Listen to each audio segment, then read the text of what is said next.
नमस्कार दोस्तों, स्वागत है आपका मेरे चैनल गुरु अमृत कहानियाँ पर। आज हम आपके लिए प्रभु राम की एक बहुत ही पौराणिक और रोचक कथा लेकर आए हैं। बहुत साल पहले की बात है। एक आलसी लेकिन भोला भाला युवक था। उसका नाम था भोला आनंद। दिन भर कोई काम नहीं करता, बस खाता ही रहता और सोए रहता।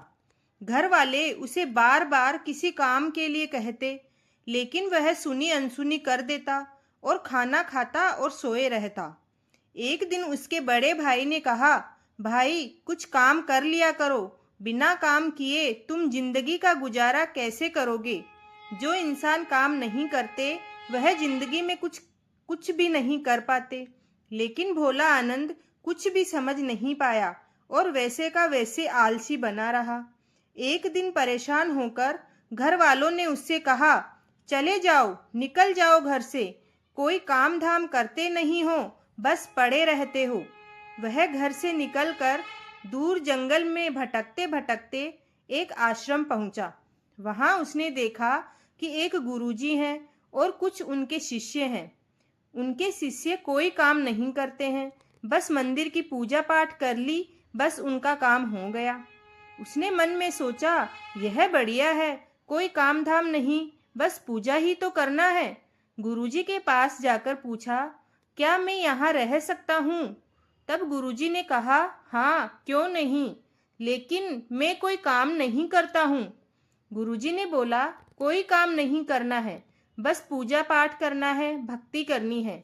भोला आनंद बोला, ठीक है गुरुजी, वह तो मैं कर ही लूँगा। अब आनंद महाराज आश्रम में रहने लगा। ना कोई काम ना कोई धाम, बस सारा दिन खाते रहो और प्रभु भक्ति में भजन गाते रहो। पूरा 1 महीना हो गया। फिर एक दिन आई एकादशी। उसने रसोई में जाकर देखा, खाने की कोई तैयारी नहीं है। उसने गुरुजी से पूछा, गुरुजी आज खाना नहीं बनेगा क्या? गुरुजी ने कहा, नहीं, आज तो एकादशी है, तुम्हारा भी उपवास है। उसने कहा, नहीं नहीं गुरुजी, अगर हमने उपवास कर लिया तो कल का दिन नहीं देख पाएंगे। हमसे भूखा नहीं रहा जाता, हम नहीं कर सकते उपवास। हमें तो भूख लगती है, आपने पहले क्यों नहीं बताया? गुरुजी ने कहा, ठीक है, तुम मत करो उपवास, पर खाना भी तुम्हारे लिए कोई और नहीं बनाएगा, तुम खुद बना लो। अब भोला भाला आनंद मरता क्या न करता, गया रसोई में। गुरुजी फिर आए, देखो, अगर तुम खाना बना लो तो राम जी को भोग जरूर लगा देना और नदी के उस पार जाकर बनाओ भोजन, बना लो रसोई। ठीक है। लकड़ी, आटा, तेल, घी, सब्जी लेकर आनंद महाराज चले गए। जैसा तैसा खाना भी बनाया। खाने लगा तो याद आया, गुरुजी ने कहा था कि राम जी को भोग लगाना है। अब गुरुजी ने कहा तो राम जी को भोग तो लगाना ही पड़ेगा। लगा भजन गाने, आओ मेरे राम जी, भोग लगाओ मेरे राम जी। प्रभु राम आइए, श्री राम आइए, मेरे भोजन का भोग लगाइए। कोई नहीं आया तो बेचैन हो गया। यहाँ तो भूख लग रही है और राम जी आ ही नहीं रहे। भोला भाला मानस जानता नहीं था कि प्रभु साक्षात तो आएंगे नहीं, पर गुरुजी की बात मानना जरूरी है। फिर उसने कहा, देखो प्रभु राम जी, मैं समझ गया कि आप क्यों नहीं आ रहे हैं। मैंने रूखा सूखा बनाया है और आपको तो तर माल खाने की आदत है, इसलिए नहीं आ रहे हो ना। तो सुनो प्रभु, आज वहां भी कुछ नहीं बना है, सबकी एकादशी है, खाना हो तो यह भोग ही खा लो। श्री राम अपने भक्त की सरलता पर बड़े मुस्कुराए और माता सीता के साथ प्रकट हो गए। भक्त असमंजस में, गुरुजी ने तो कहा था राम जी आएंगे, पर यहाँ तो माता सीता भी आई है और मैंने तो भोजन बस 2 लोगों का बनाया है। चलो कोई बात नहीं, आज इन्हें ही खिला देते हैं। बोला, प्रभु मैं भूखा रह गया, लेकिन मुझे आप दोनों को देखकर बड़ा अच्छा लग रहा है। लेकिन प्रभु, अगली एकादशी पर ऐसा मत करना, पहले बता देना कि कितने जने आ रहे हो, और हाँ, थोड़ी जल्दी आ जाना प्रभु। राम जी उसकी बात पर बड़े मुदित हुए। प्रसाद ग्रहण करके चले गए। अगली एकादशी तक भोला भाला मानस, भोला भाला आनंद सब भूल गया। उसे लगा प्रभु ऐसे ही आते होंगे और प्रसाद ग्रहण करते होंगे। फिर एकादशी आई। गुरुजी ने कहा मैं चला अपना खाना गुरुजी से उसने कहा मैं चला अपना खाना बनाने, पर गुरुजी थोड़ा ज्यादा अनाज लगेगा, वहां 2 लोग आते हैं। गुरुजी मुस्कुराए, भूख के मारे बावला हो गया है। ठीक है, ले जा और अनाज ले जा। अब की बार उसने 3 लोगों का खाना बनाया। फिर गुहार लगाई, प्रभु राम आइए, सीता राम आइए, मेरे भोजन का भोग लगाइए, प्रभु राम आओ ना। प्रभु की महिमा भी निराली है। भक्त के साथ कौतुक करने में उन्हें भी बड़ा मजा आता है। इस बार वे अपने भाई लक्ष्मण, भरत, शत्रुघ्न और हनुमान जी को लेकर आ गए।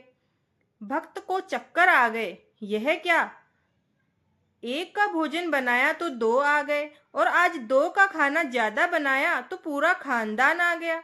लगता है आज भी भूखा ही रहना पड़ेगा। सबको भोजन लगाया और बैठे बैठे देखता रहा। अनजाने में ही उसकी एकादशी हो गई। माता सीता बोली, प्रभु आपका भक्त तो बहुत अच्छी रसोई बनाता है। प्रभु राम ने कहा, मैंने कहा था ना, आप चलो, आपको बड़ा आनंद आएगा।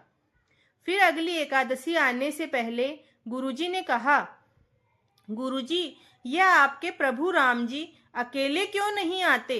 हर बार कितने सारे लोग ले आते हैं, इस बार अनाज ज्यादा देना। गुरुजी को लगा कहीं यह अनाज बेचता तो नहीं है, देखना पड़ेगा जाकर।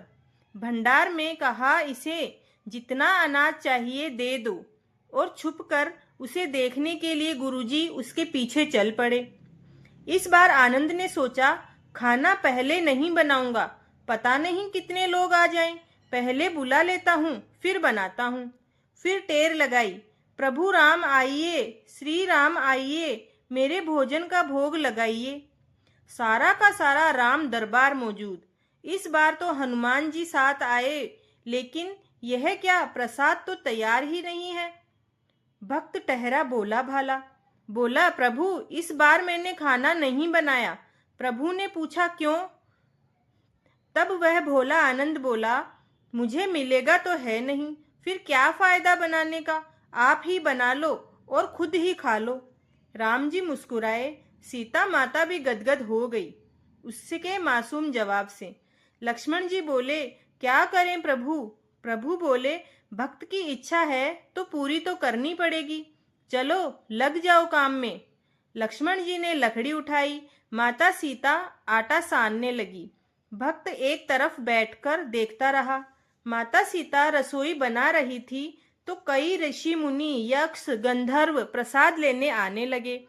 इधर गुरुजी ने देखा खाना तो बना नहीं, भक्त एक कोने में बैठा है। पूछा, बेटा क्या बात है, खाना क्यों नहीं बनाया? तब भोला आनंद बोला, अच्छा किया गुरुजी आप आ गए, देखिए कितने लोग आते हैं प्रभु के साथ।